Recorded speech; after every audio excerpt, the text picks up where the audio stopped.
FIDICO and the African Dream.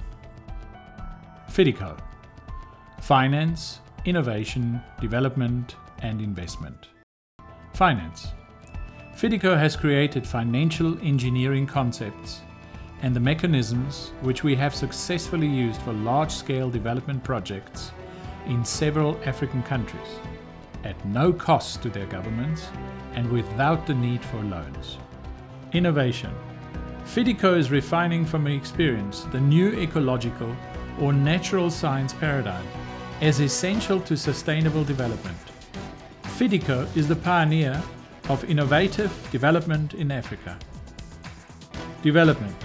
FIDICO has invented new technologies in every field as appropriate to development and has the support of international civil society organizations, scientists, inventors and innovators. Investment. FIDICO develops economic opportunities for all Africans. Opportunities exist for investment, joint ventures and project participation of every kind. The African Dream is the creation of Mohamed Kamal Hassan of Egypt. Evolution of the African Dream.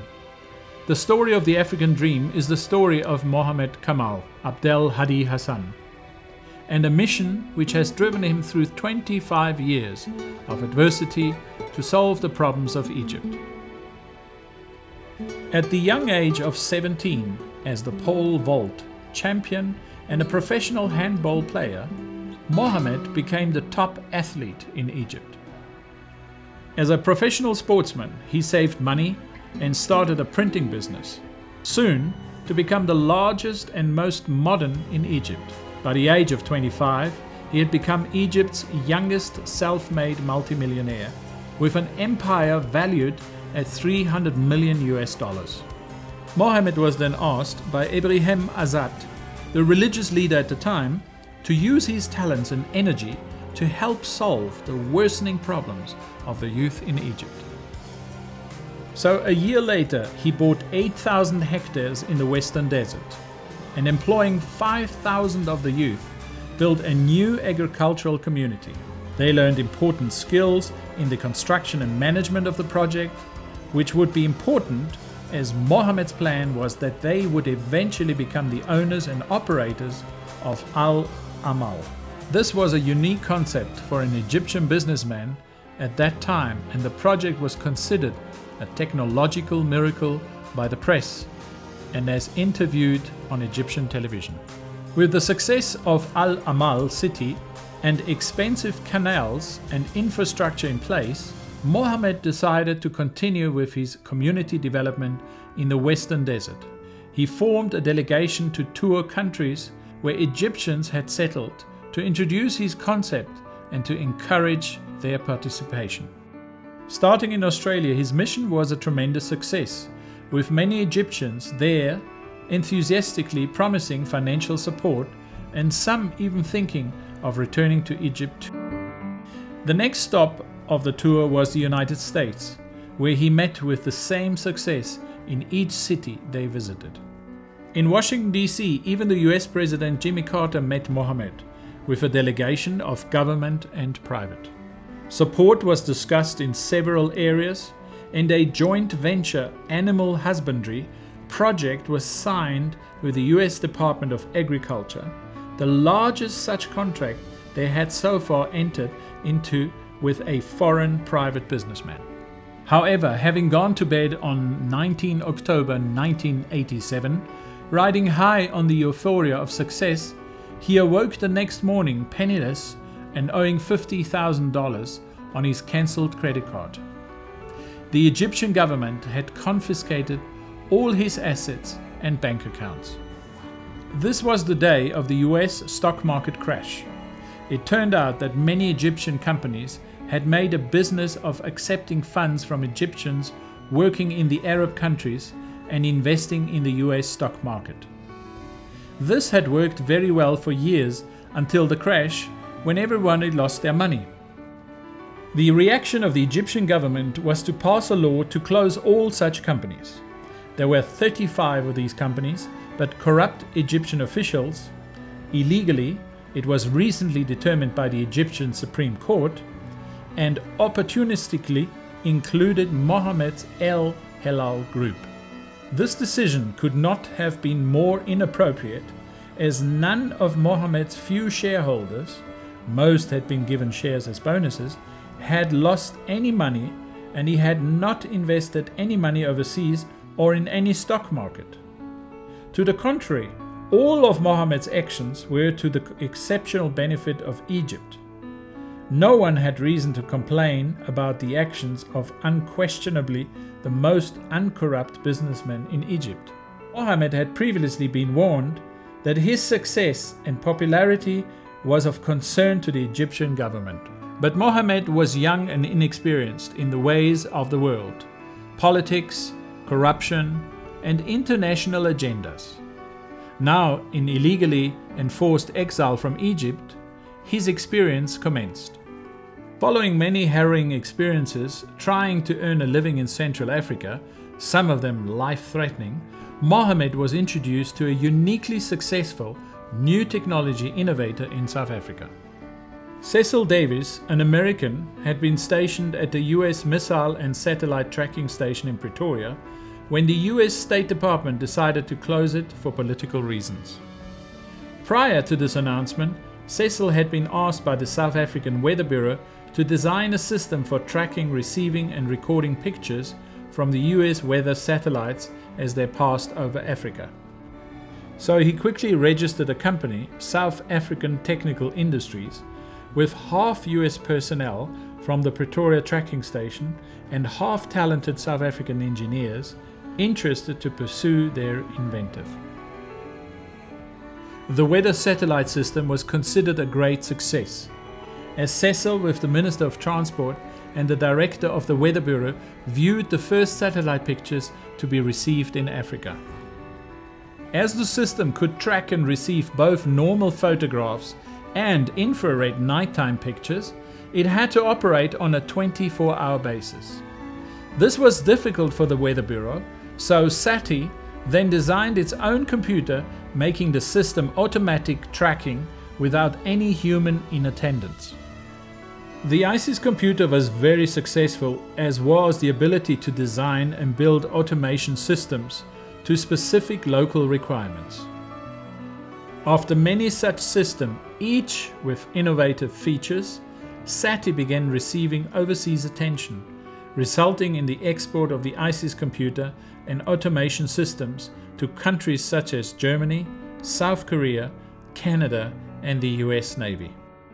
This caused a sensation in South Africa in 1972.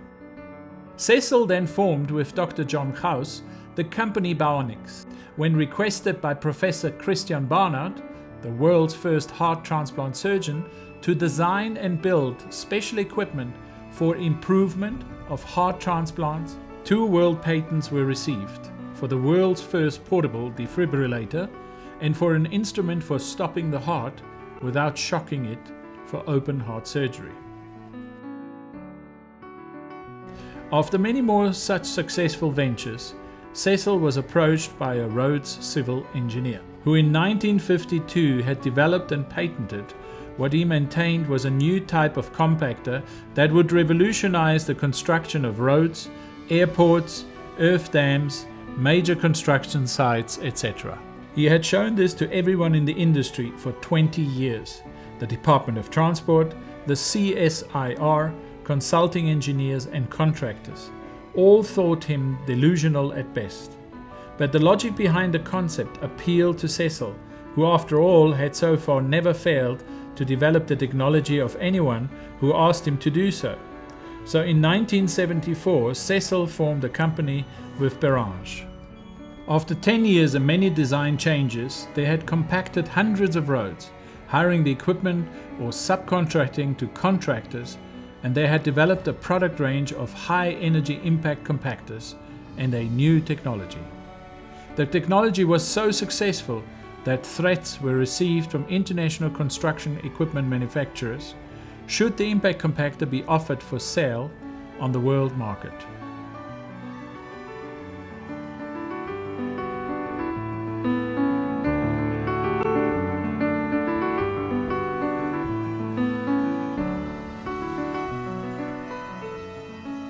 All the inventors and innovators of South Africa with new technology were still coming to Cecil for assistance. As with each and every project undertaken, the technological objective was successfully achieved. But it had become obvious that the successful development of a new technology would always be blocked by vested interests, limiting the satisfaction for the inventor. So this basic and persistent problem had to be overcome. In 1985, Cecil brought all these creative people together into an informal group, which he called the Community Development Network, CDN. Working together with common goals and objectives, the combination of all their developments and their individual knowledge resulted in a unique resource capable of looking at national problems outside the scope of either government or local industry. For example, Dr. Bronte, a founding member of the United Nations and now a founding member of CDN, had been requested to solve the problem of pollution caused by the waste from mines and refineries. Working with Davis and his impact compactor, she used refinery and plastic waste, etc., to produce a waterproof and long-lasting road surface. A perpetual problem with rural roads, especially in the informal townships, which were washed away each year by the heavy rains. The CDN group has been called upon by international consultants to solve problems in several countries, such as water purification problem on Malta, and for compacting and stabilizing the sands being dredged from the sea to construct a new airport at Hong Kong. Working as a network led to the ability to design complete communities, consult, subcontract, and carry out projects, thus further developing and using their own technologies on their own projects to the benefit of everyone. The concept of a unique system for innovation evolved to combat vested interests and the blockages to innovative development. But their problems persisted. Locally, large organizations, such as the foreign-owned mines, were not interested to invest the funds necessary to solve their pollution problems, and no bank or financial institution was interested. The solution. Cecil's meeting with Mohammed Hassan turned out to be of historical importance. Mohammed and the CDN scientists had a common philosophy and had followed a parallel path, with their successes having been blocked by vested interests. Most unusual for a successful businessman, Mohammed was a true humanitarian, as were those of the Community Development Network. But unlike humanitarian scientists or inventors who use all their funds on their project, their obsession, Mohammed was accustomed to making money. Mohammed had formed a development company, Pidico, as the intended investment vehicle for overseas Egyptian investors interested to support the continuation of his community development initiative in Egypt. So Pidico South Africa was formed. Pidico was then invited to Mozambique as a delegation, including the scientists and innovators. They were received with enthusiasm and all the country's needs were presented. But Mozambique, still at war, had no money. So as Pidico was preparing specific project proposals for the development of the priorities described by the government, Mohammed developed a unique, specialized and unconventional debt swap arrangement specifically for such development. This was agreed to by Mozambique, allowing Mohammed to realize $64 million in local currency, and the development of Mozambique commenced.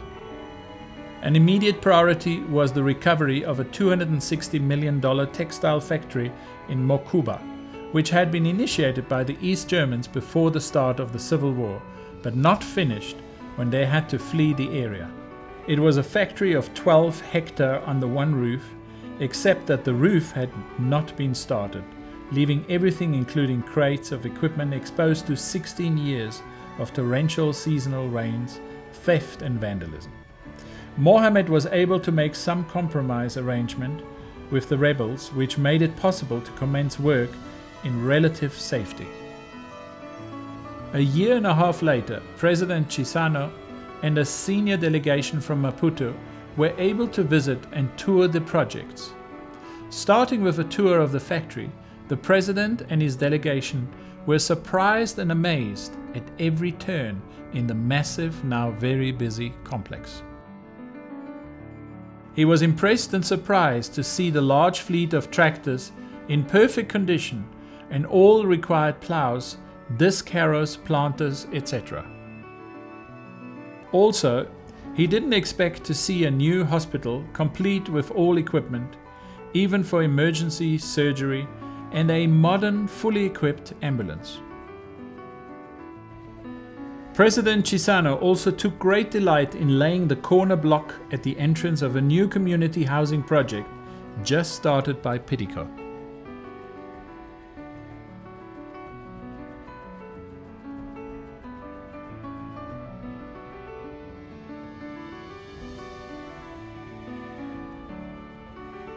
The tour finished with a visit to the 10,000 hectare farm where Pidico was growing cotton for the factory, and the cotton gin, where the first cotton harvest was being prepared for the factory and to fill a major export order. Later that evening, Pidico treated the delegation and everyone from the area to a feast and entertainment such as could not have been expected, especially in the middle of the war-ravaged Mozambican bush. On parting, President Chissano penned an elaborate letter of accommodation to Pidico.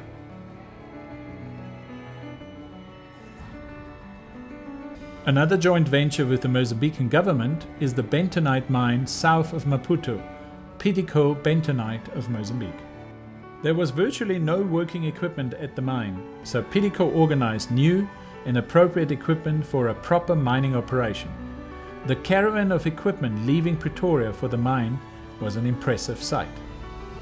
Within months, Pidico had mined and transported 120,000 tons of bentonite to stockpile at the nearby railway siding. Standing on this mountain of bentonite, Mohamed Hassan explains the operation to the Mozambique Minister of Minerals and Energy and his visiting counterpart.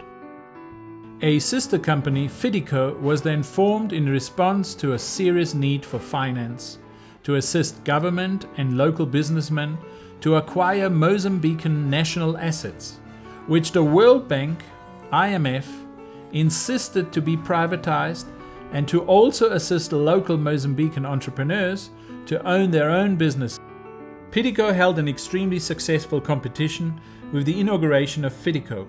Prizes were handed out by Marcelino dos Santos, the president of the ruling party, the Egyptian ambassador, and the Minister of Trade and Industry. Africa must be developed by Africans, and we saw a lot of potentials in Mozambique. It's a very rich country. It has a lot of resources, minerals, raw materials, manpower, access to the sea, very nice environment, very kind people. And now all the rules and regulations is open to help foreigners to join in the development of the country. Pidico then designed 4 free trade zones for Mozambique and 1 for Swaziland. The government of Namibia revealed to Mohamed a situation where the giant Rossing uranium mining operation at Arandus had closed down, leaving behind a complete town now empty. Pidico proposed a free trade zone for the town and designed one both for Arandus and Walvis Bay. And we'll have the overall rights and the overall interest. Why Pidico? Pidico applied and they made a proposal to the government that they want to establish such a zone. There was no other applications, so Cabinet approved Pidico's application, as I have said.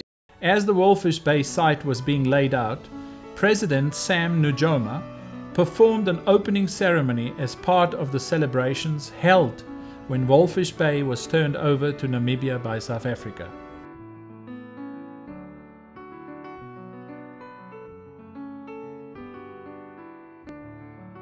PDCO's chairman, Mohammed Hassan, says the government has in principle awarded the free trade zone in Walfish Bay to his company.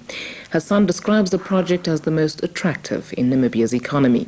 The project will cost PDCO an estimated $200 million. Very, very important project for the economy.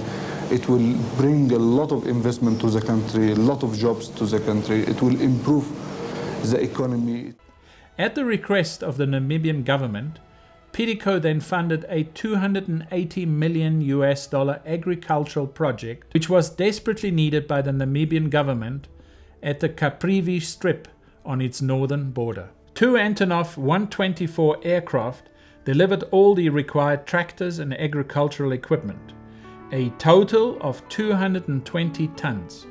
Mr. Hematenua, the Minister of Trade and Industry, was present when PDCO Vice Chairman Cecil Davis to receive the giant aircraft at the closest airport. We basically organized an environment for innovation where we were able to use our scientists, our engineers, our inventors to be able to utilize their talents. It is going to revolutionize agriculture in this country, particularly in the northeastern part of the country, in the Caprivi Strip. The project and the investment of $280 million was widely heralded in the media and on television in Namibia. PDCO has invested more than $280 million in the agricultural sector in Namibia.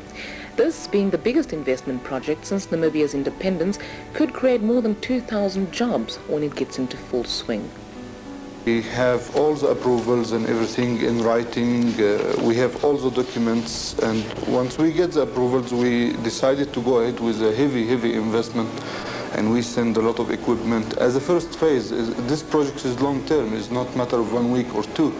At this time, Mohammed received approval in writing from the Egyptian Minister of Agriculture to continue with his recently submitted updated proposal for the continuation of his Al Amal agricultural community development in the Western Desert, and a permission in writing from the Minister of Economy to use his specially designed development-orientated debt swap concept to finance it.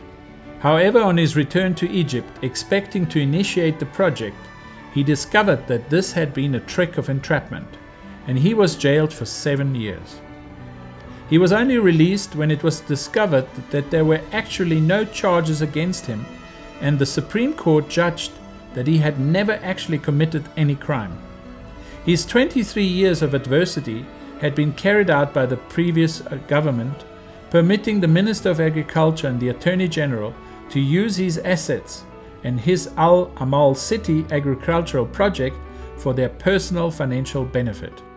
It has been discovered that a company owned by them and illegally running the farm made £120 million profit exporting potatoes from his farm in 2010 alone. They had been doing this for 23 years. From his Southern African experience and knowledge, it became obviously necessary to expand this mission to the accomplishment of a united and developed Africa. So while in near solitary confinement in Egypt, Mohammed was able to devote 20,000 uninterrupted hours, combining all his knowledge gained during his work in Egypt and Southern Africa and his creativity into a program as required to solve the problems of Africa, the African Dream. Eventually, on 8 June 2011, a final commercial court judgment, 25 years delayed, declared Mohammed innocent of any and all charges and ordered all his assets to be returned. The African Dream program is now presented in 5 mega volumes and reflects the knowledge gained by Mohammed while facing the real problems of Africa and the parallel experience of PDCO scientists blocked by the opponents of innovation and to the development of Africa. The African Dream is based on the new natural science paradigm as necessary to create an independently viable, united and developed Africa within 15 years. The African Dream program has commenced, January 2012.